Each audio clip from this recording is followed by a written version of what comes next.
నీ బొంద వస్తుంది, నీ బొంద. ఇలా చెప్పానని వాడు ప్రవీణ్ గాడు వాడి తల తీసుకుని రండి అన్నాడు. ఆయన వాడి తల తీసుకుని రండి అన్నాడు. నేను వచ్చేటప్పుడు ఫోన్ చేసిరా అని చెప్పాను. వచ్చేటప్పుడు ఫోన్ చేసిరా బాబు, ఎక్కడున్నా చెప్తాను, తీసుకుందు కానీ తల ఏంటి నువ్వు తల తీసేది. శుభములు, కృతజ్ఞతలు, ధన్యవాదాలు, హల్లెలూయా, ఆమెన్, ప్రైజ్ ది లార్డ్, నమస్తే, ఇంకా అన్నీ మీరు యాడ్ చేసుకోండి. Okay, right.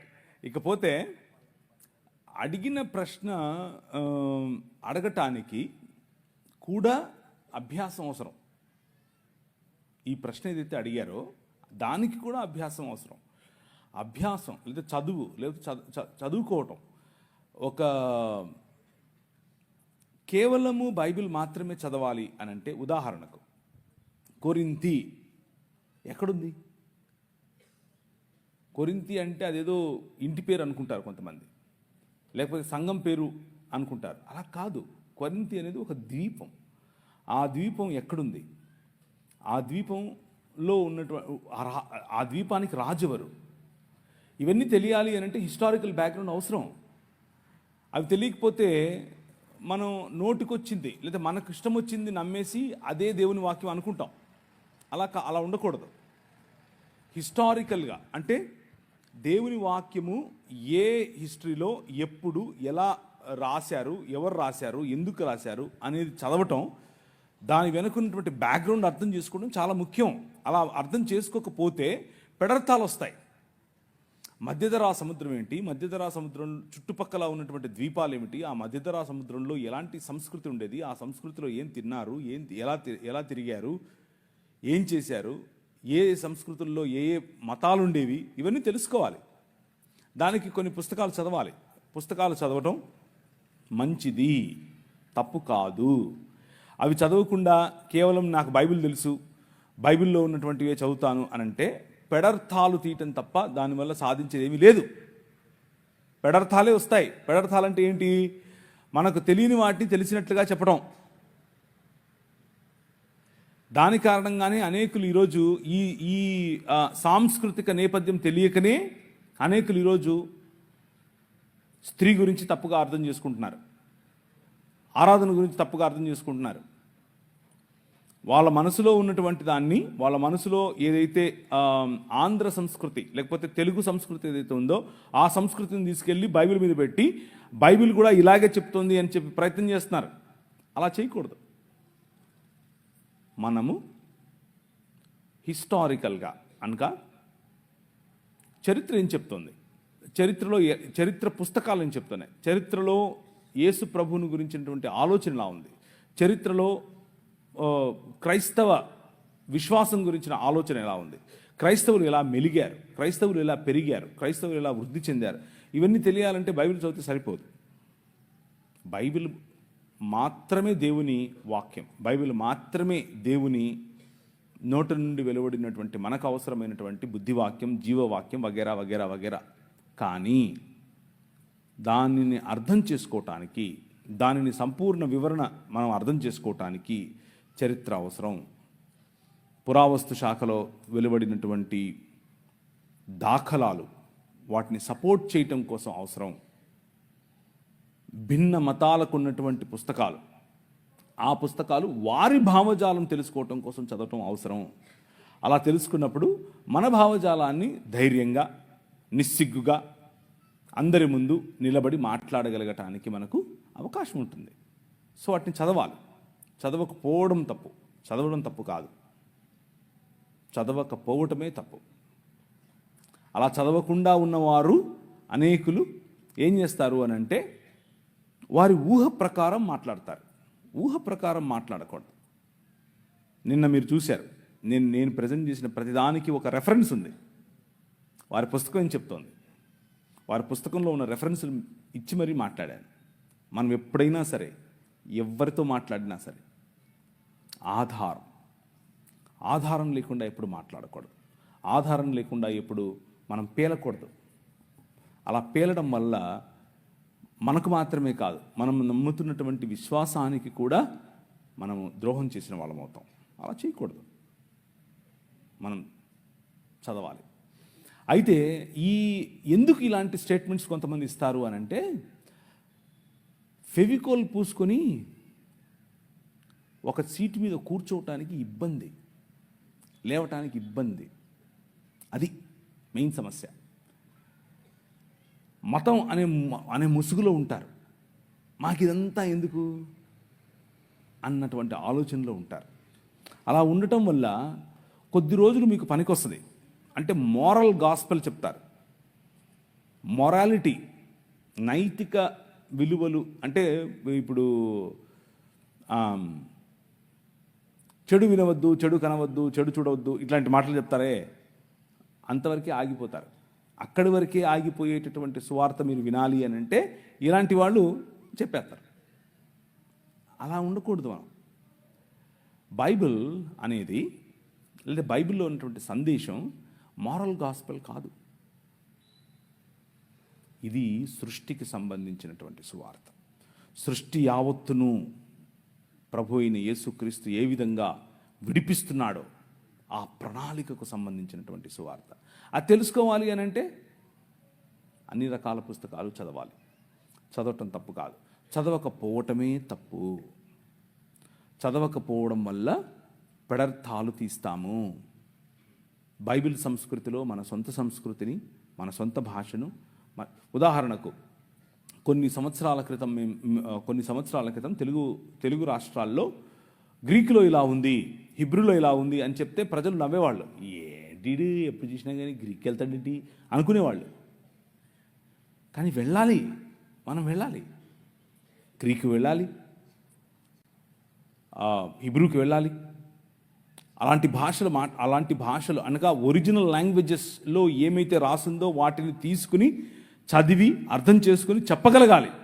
అలా చెప్పగలిగినప్పుడే మనం ఆథెంటిసిటీ, అంటే మనం చెప్పే మాటలు నిజముగా బలము కలిగినవి అన్నటువంటి సందేశాన్ని మనం ఇస్తున్నాం. ఎందుకు అనంటే ఆదిమ హిబ్రూ, ఆదిమ కొయిని గ్రీకు భాషలో మాట్లాడినటువంటి మాటలను ఆ సంస్కృతిలోనే అర్థం చేసుకోవటానికి రాశారు. వాటిని అర్థం చేసుకోవాలి. సో భాషలు, సంస్కృతి, కట్టడలు, వారి జీవన విధానం, ఇవన్నీ తెలుసుకోవాలంటే పుస్తకాలు చదువుకోకుండా ఎలా? థియాలజీ చదువుకోకుండా ఎలా? థియాలజీ అనంటే నా ఉద్దేశంలో థియాలజీ చదవాలి, థియాలజీ చదవకూడదు అంటే కొన్ని విషయాలు మీకు గుర్తు చేయాలి. నా ఉద్దేశంలో ఏసీటీసీ, ఏసీఎన్, బీబీసీ ఇలాంటి కాలేజెస్కు వెళ్ళి చదివితేనే థియాలజీ చదివినట్లు కాదు. కొంతమందికి కాలేజీ వెళ్ళే అవకాశం ఉండదు, కొంతమందికి ఆ ఫీజులు కట్టేంత స్తోమత ఉండదు, కొంతమందికి అంత సమయం వెచ్చించే స్తోమత ఉండదు. కానీ థియాలజీ చదవచ్చు. ఎలా చదవచ్చు? అనేక ఉపకరణాలు ఇప్పుడు మనకు అందుబాటులో ఉన్నాయి, అనేకమైనవి. వాటిని తీసుకోవాలి. డిస్టెన్స్ లెర్నింగ్, అలాగే ఆన్లైన్లో ఉన్నటువంటి అనేకమైన మాధ్యమాలు, వాటిని తీసుకోవాలి, చదవాలి. చదివినప్పుడు అవతలి వ్యక్తి యొక్క అవగాహన మనకు తెలుస్తుంది. బైబిల్ అవగాహనకు అవతలి వ్యక్తి యొక్క అవగాహనకు మధ్య ఉన్న వ్యత్యాసం, తేడా మనకు తెలుస్తుంది. తేడా తెలిసినప్పుడు మాట్లాడగలం. తేడా తెలిసినప్పుడు మీ ఉద్దేశాలను సజావుగా అందరికీ అర్థమయ్యే విధంగా పంచుకోవటానికి అవకాశం ఉంటుంది.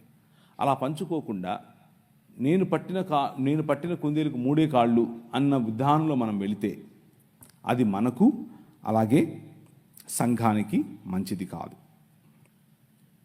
సో మనం తప్పకుండా చదవాలి. మనం తప్పకుండా వేరు రకాలైనటువంటి పుస్తకాలు, వేరు రకాలైనటువంటి అధ్యయనాలు చేయాలి.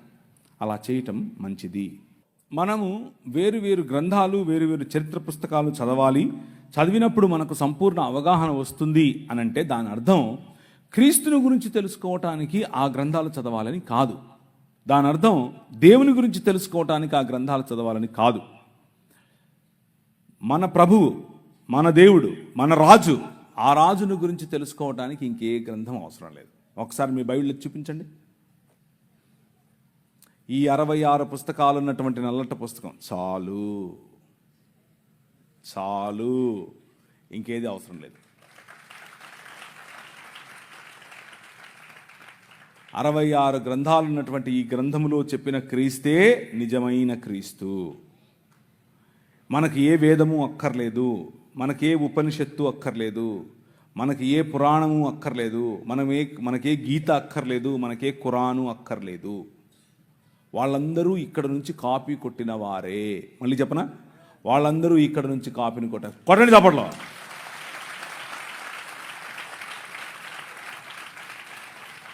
మన రాజును గురించి తెలుసుకోవటానికి ఆ రాజు స్వయంగా ఇచ్చి పంపించినటువంటి నల్లటి పుస్తకం చాలు, ఇంకేది అవసరం లేదు. నీ బొంద వస్తుంది, నీ బొంద. ఇలా చెప్పానని వాడు ప్రవీణ్ గాడు వాడి తల తీసుకుని రండి అన్నాడు. ఆయన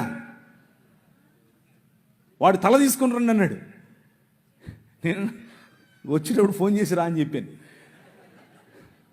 వచ్చేటప్పుడు ఫోన్ చేసిరా బాబు, ఎక్కడున్నా చెప్తాను, తీసుకుందు కానీ తల ఏంటి నువ్వు తల తీసేది? ఇది డిస్ఆనెస్టీ అంటే వారి మత గ్రంథాల పట్ల వారికి ఎంతో భక్తి ఉంటుంది. వాళ్లకు దేవుడు అనగానే ఒక ఆలోచన ఉంటుంది. ఆ ఆలోచన తీసుకొచ్చి మనకు దేవుడు అనగానే ఉన్న ఆలోచనతో కలిపి చెరిపి క్రీస్తుకున్నటువంటి అశేషమైన, క్రీస్తుకున్నటువంటి విభిన్నమైన, క్రీస్తుకున్నటువంటి యునీక్, ఆయనను పోలినటువంటి వారు ఇంకెవరు లేరు అని వాక్యం చెప్తూ ఉంటే, ఆయనకు సమానులు ఇంకొకరు లేరు అని వాక్యం చెప్తూ ఉంటే, అలలో ఇళ్లలో క్రీస్తుని ఎత్తుక్కోవడం ఏంటి? అస్సలు చేయగలడు. 66 పుస్తకాలున్న బైబిల్ గ్రంథం, నువ్వు ఎత్తి చూపించినటువంటి బైబిల్ గ్రంథం, అదే నీ రాజు ఇచ్చినటువంటి గ్రంథం, అంతే. ఇంకా ఏ గ్రంథం అవసరం లేదు. అవన్నీ చదవాలి. ఎందుకు చదవాలి? వాళ్ళ భావజాలం తెలుసుకోవడం కోసం. అందులో మనం క్రీస్తుని ఎత్తుక్కోవడం కోసం కాదు. అందులో మన క్రీస్తుని ఎత్తుక్కోవాల్సిన అవసరం లేదు. క్రీస్తుని ఎక్కడ ఎతకాలి? 66 పుస్తకాలు ఉన్నటువంటి బైబిల్ గ్రంథంలో మాత్రమే వెతకాలి. అందులో మాత్రమే ఆయన ఉన్నాడు. ఇంకెక్కడ కూడా ఆయన్ను కాపీ కొట్టినటువంటి అనేకమైనటువంటి గ్రంథాలు ఉన్నాయి. కానీ కాపీలు ఎందుకు? మనకు ఒరిజినల్ ఉంటే. అర్థమవుతుందా? ఒరిజినల్ ఉంటే కాపీ ఎందుకు అవసరం లేదు. నేనేమో వీళ్ళని కాఫీ అడిగాను. కాఫీ అంటే గుర్తొచ్చింది. కాఫీ తాగందే నాకు ఎలా ఉందంటే, ఇంకా నిద్రపోతున్నాను, ఏంటండి రాత్రి మీరు ఆవులించకుండా నన్ను అలా కట్టేస్తారా 11:30కు? నేను ఇంటికి వెళ్ళే వరకు ఎంత అయింది అనుకుంటున్నారు? 12. పడుకునేంత వరకు, రాత్రి పని చేసుకుని పడుకునేంత వరకు ఎంత అయింది అనుకుంటా? 3:30కు పడుకుంటే పొద్దున్నే ఫోన్ చేశారు, అన్నా వస్తున్నావా? నా భార్య అక్కడి నుంచి ఫోన్ చేసి, బయలుదేరేవా? అటెళ్ళాలా ఇటెళ్ళాలా? ఇక్కడేమో మీరందరూ లాగెత్తున్నారు, అక్కడేమో నా భార్య లాగెత్తుంది. ఏంటి నా పరిస్థితి? కాఫీ ఇవ్వమంటే వీళ్ళు కాఫీ ఇవ్వట్లేదు, కాఫీ ఇవ్వట్లేదు. ముఖ్యం సరే, కాఫీ ఇవ్వట్లేదండి. కాఫీ లేకుండా ఎలాంటి బతికేది మనసులో? సరే, ద కాల్ ఆఫ్ గాడ్, దేవుని యొక్క పిలుపు. ఏంటి ఆ పిలుపు? ఏం పిలిచాడు? దేనికని పిలిచాడు? జేమ్స్ అన్న మీటింగ్ పెడతాడు, అక్కడికి వెళ్ళిపోయి పిలిచాడా? అంత మాత్రమే పిలిచాడా? నో. మనకు మీటింగ్లు అవసరం, మనకు సహవాసం అవసరం. అయితే వంగయ్య, వెంకటలక్ష్మి, నైనా, ఉప్పర్ల వెంకట్రావు, సుష్మా, జానకిరామ్, గూదె వెంకటేశ్వర్లు, గంగయ్య, వెంకట సాయి కుమార్, వెంకట ప్రవీణ్ కుమార్, వీళ్ళందరి కోసం ప్రార్థన చేయమని ఒక పెద్ద ఆయన నాకు ఒక చీటీ ఇచ్చాడు.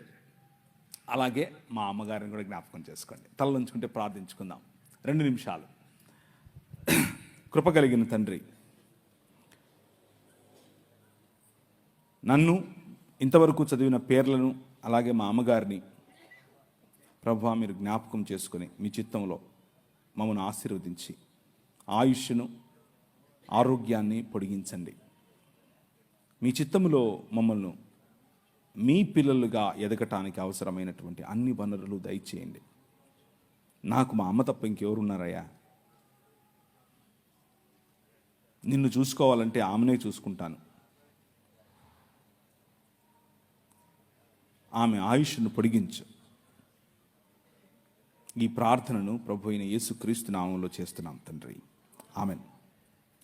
సో మనకు దేవుడిచ్చినటువంటి నిన్న మనం మాట్లాడుకున్నటువంటి మాటల పొడిగింపుగానే ఈరోజు కొన్ని విషయాలు చేద్దాం. ఉమెన్, స్త్రీలు ఇన్ సనాతన ధర్మం.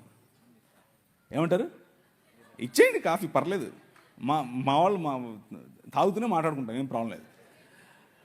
ఆయన ఏమన్నాడు? అమ్మా ఆయన చెప్పినట్టు చేయండి రా అంది వాళ్ళమ్మ. అమ్మా నా టైం రాలేదు కదా, ఎందుకు, సర్లే నువ్వు చెప్పావు కదా చేస్తా. రే ఏంట్రా 12 ఏళ్ల వయసు, ఇంకెక్కడికి వెళ్ళిపోయావురా? మేమంతా తిరిగి మేము నీకోసం. అమ్మా నేను మా నాయన పనే చేస్తున్నా కదా. జ్ఞానుల ఎదుట నిలబడి తల్లిదండ్రులకు ఇచ్చేటటువంటి గౌరవం, స్త్రీకి ఇచ్చేటటువంటి గౌరవం ఆయన ఇచ్చాడు. సువార్త ఏంటా సువార్త?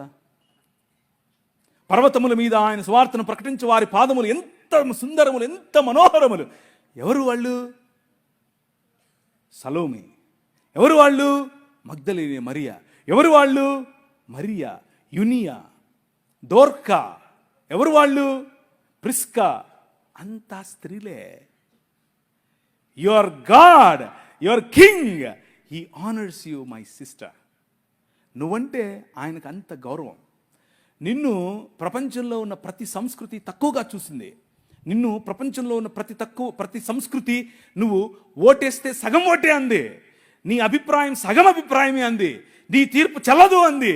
కానీ ఈ ప్రపంచాన్నే రూపాంతరము చెందించేటటువంటి సువార్త అనే తీర్పు, నేను లేచాను, నేను మరణాన్ని జయించాను అనేటటువంటి ఈ సువార్త స్త్రీకి చెప్పి పంపించాడు. That is your king. అర్థమవుతుందా? ఆయన ఈ లోక మర్యాదను తిరగరాస్తాడు. That is your king. కూర్చున్న మీరు ఒకవేళ మీ ఇంట్లో ఉన్నటువంటి సమస్య, మీ ఇంట్లో ఉన్నటువంటి ఇబ్బంది, మీ ఇంట్లో ఉన్నటువంటి నీ భర్త పట్ల, నీ కుటుంబం పట్ల, నీ బంధుమిత్రుల పట్ల నీకు ఇబ్బందిగా ఉంటే, act like a daughter of your king. నీ నాయన కూతురుగా నువ్వు ప్రవర్తించు. లుక్ ఎట్ యువర్, నేను దాన్ని ఏమంటారు, మొన్న ఇలా దిగుతోంది ఫ్లైట్ దిగుతుంటే చూశాను పైనుంచి కిందికి. షికాగో పెద్ద నగరం, మా నాయన షికాగో. అర్థమవుతుందా మీకు? You have a different feeling. అక్కడి నుంచి మళ్ళీ ఎగిరాను, డాలస్కి వచ్చాను. డాలస్ చూసి మా నాయన డాలస్ ఇది. అర్థమవుతుందా మీకు? బండి తోలుకుంటూ వస్తూ ఉంటే రాజమండ్రి, మా నాయన రాజమండ్రిది. You have a different feeling. నేను పాపిని, నేను పరలోకం పోవాలి. ఏంటిది? మతంలో పడి ఉంటే అలాగే ఉంటావు. కానీ నీ రాజు ప్రతినిధి నువ్వు నడుస్తూ ఉంటే నీకు ఎలా ఉండాలి తెలుసా? ఇది మా నాయనది, ఈ కాలేజ్ మా నాయనది, ఈ ఊరు మా నాయనది, ఈ దేశం మా నాయనది. ఆ ఫీలింగే వేరు. సుప్రీంకోర్టు మెట్లు ఎక్కితే, నేను సుప్రీంకోర్టులో ఒక బిల్ వేసాను, ఒక రిట్ పిటిషన్ వేసాను. అంటే భారతదేశం మొత్తంలో కూడా యాంటీ కన్వర్షన్ బిల్లు పెట్టాలి అని ఒకడు పెట్టాడులే, విద్యార్థి అని. వాడికి వ్యతిరేకంగా నాకు సుప్రీంకోర్టు జడ్జి అడిగాడు, నీ లాయర్ అంటే, నాకెవరు లాయర్ లేరు సార్, నేనే అన్నాను. ఏంట్రా నువ్వే మాట్లాడుకుంటావు? మా నాయనది సుప్రీంకోర్టు. అర్థమైందా మీకు? మా నాయనది. My king still lives. నా రాజు ఇంకా బతికే ఉన్నాడు. ఎవడికి భయపడింది నేను? ఆ కాన్ఫిడెన్స్ వేరు, ఆ లైఫ్ స్టైల్ వేరు. నువ్వు నడుస్తూ ఉంటే కుక్క నడుస్తుంది, సింహం నడుస్తుంది, తేడా తెలుస్తుంది కదా. యు ఆర్ ద కింగ్, ఎందుకంటే మీ నాయన కింగ్. అర్థమైందా? That is how you should live. స్త్రీలు ముఖ్యంగా, don't think that you are weak, don't think that you are vulnerable. No, నీ వెనక మీ నాయన ఉన్నాడు. ఈ పురుషాహంకార సమాజంలో బలం కలిగి నిలబడండి, మామూలు కాదు. వాక్యం తీసి బోధించండి. ఊరికే సుత్తి చెప్పేవాళ్ళు వస్తారు, నువ్వు స్త్రీవి. నాకు మొన్న ఒకరు అడిగారు, మొన్ననే కాదు చాలాసార్లు అడిగారు, ఋతుస్రావం ఉన్న రోజుల్లో మేము బలలో చేయి వేయొచ్చా, బైబిల్ తాకచ్చా? నీ శ్రాద్ధమేం కాదు. ఋతుస్రావానికి దీనికి లింక్ ఏంట్రా బాబు? నీ పిండాకుడు నీ శ్రాద్ధం కాకపోతే, నీ రాజు, ఈ యుగములనేలే రాజు, ఈ ప్రపంచములనేలే రాజు పురుషులను పక్కన పెట్టి అమ్మ కడుపులోనే వచ్చాడండి బాబు. పురుషులు అక్కర్లేదు, నాకు నాకు నాకు నా స్త్రీలు కావాలన్నాడు. That is your king. పాపయోనుల్లో పుట్టినవారు స్త్రీలు అని భగవద్గీత చెప్తుంటే పాపయోని కాదు, పవిత్రమైనటువంటి దేవుడు పెట్టినటువంటి వ్యవస్థ అని చెప్పి అదే యోనిలో నుండి బయటకు వచ్చాడు. అర్థమవుతుందా మీకు? How blissful you are, how blessed you are. ఇది ఇది మాట్లాడటానికి కూడా కొంతమందికి జుగుప్సగా ఉంటుంది. జుగుప్స ఏంటి? మా అమ్మ కడుపులో నేను అలాగే వచ్చాను. మీకు అర్థమవుతుందా? అది పరిశుద్ధమైనటువంటి. నన్ను ఒక ముస్లిం సోదరుడు అడిగాడు, ఏం దేవుడురా మీ దేవుడు? ఇలాగే అన్నాడు, ఏం దేవుడురా మీ దేవుడు? ఆడోళ్ళు సుస్సు పోసుకుంటారు, సుస్సు పోసుకునే దగ్గర నుంచి వచ్చాడు. ఒరే మా దేవుడు ఎంత గొప్పడురా, అచ్చం నాలాగే వచ్చాడు, అచ్చం నీలాగే వచ్చాడు. మీ అమ్మ సుస్సు పోసుకోదురా, అక్కడి నుంచి వచ్చావురా నువ్వు కూడా. వాడికి మైండ్ బ్లాక్ అయింది. ఈడేంటిడా మాట్లాడుతున్నాడు? అవునరా, నా దేవుడు అచ్చం నాలాగే ఉండాలనుకున్నాడు, అచ్చం నాలాగే పుట్టాలనుకున్నాడు, అచ్చం నాలాగే బతకాలనుకున్నాడు. కాకపోతే తేడా ఏంటో తెలుసా? నేను ఈ లోక మర్యాదకు తలొగ్గాను, ఆయన ఈ లోక మర్యాదని జయించాడు. That is your king. నీ రాజు కథే వేరు. ఎంతని చెప్పాలి? రోజు చెప్తానే ఉంటే ఇక సమయం తెలీదు. అంత గొప్ప రాజు. కూతుర్లు ఉన్న వాళ్ళందరూ చేయతాడా? మిమ్మల్ని అడగలేదమ్మా, ఇక్కడ అడిగాను. మీరు ధన్యులు, మీరు ధన్యులు. ఎందుకో తెలుసా? మీ పాపను చూసి 6 ఏళ్ళైనా 10 ఏళ్ళైనా 15 ఏళ్ళైనా 25 ఏళ్ళైనా 35 ఏళ్ళైనా నో ప్రాబ్లం. బుగ్గల మీద చేయి పెట్టి ఎంత అందంగా ఉన్నావమ్మా నువ్వు అని చెప్పు. అది నీ బాధ్యత. నువ్వు చెప్పడం మొదలు పెడితే పక్కనోడు చెప్తే మా నాయన ఎప్పుడో చెప్పాడులే అంటది. అర్థమైందా? నువ్వు చెప్పకుండా నీ సంస్కృతి నీకేం నేర్పిస్తుంది? అమ్మమ్మ తాపొద్దు పుట్ట వద్దు. నీ కూతురు దగ్గరికి తీసుకో, కౌగిలించుకొని చెప్పు, ఐ లవ్ యూ బెటా. అబ్బా ఎంత అందంగా ఉన్నావే నువ్వు, అచ్చం అలాగే ఉన్నావు, అచ్చం మీ అమ్మలాగా ఉన్నావు, అచ్చం మా అమ్మలాగా ఉన్నావు. వాళ్ళకి ఎంత ఎంత అందం తెలుసా? అది ఎంత సంతోషపడతారో తెలుసా? నువ్వు చెప్పక పక్కనోడు చెప్పితే జంపు జిలాని. ఎందుకు నువ్వు చెప్పలేదు? నీ తప్పది. అర్థమవుతుందా? మన భావజాలం, క్రైస్తవ భావజాలం, 66 పుస్తకాలు ఉన్నటువంటి బైబిల్ గ్రంథ భావజాలం ఏం చెప్తుంది అని అంటే, స్త్రీకి ఇవ్వాల్సినటువంటి గౌరవం ఇవ్వాలి, కూతురికి ఇవ్వాల్సినటువంటి గౌరవం ఇవ్వాలి, కూతురికి ఇవ్వాల్సినటువంటి హక్కు ఇవ్వాలి. నీ ఆస్తిలో హక్కు, నీ పేరులో హక్కు, నీ కుటుంబంలో హక్కు, నిన్ను చూసుకునే హక్కు నీ కూతురికి ఇవ్వాలి. మిగిలిన ఏ గ్రంథాలు చెప్పలేదు. ఒకసారి నీ బైబిల్ ఎత్తండి. ఈ గ్రంథం, ఈ నల్లట్ట పుస్తకం ఈ దేశంలో స్త్రీకి ఆస్తి హక్కు తెచ్చింది. హల్లెలూయా! ఈ గ్రంథం, ఈ పుస్తకం ఈ దేశంలో స్త్రీకి చదువుకునే హక్కునిచ్చింది, స్త్రీకి నాయకత్వపు హక్కు ఇచ్చింది. ఇందిరాగాంధీ వచ్చి ప్రైమ్ మినిస్టర్ అయ్యింది అని అంటే కారణం ఏంటనుకుంటున్నారు? సనాతనం కాదు కాదు కాదు కాదు కాదు నౌజు బిల్లాహి శైతాని కాదు కాదు కాదు కాదు బైబిల్ గ్రంథం.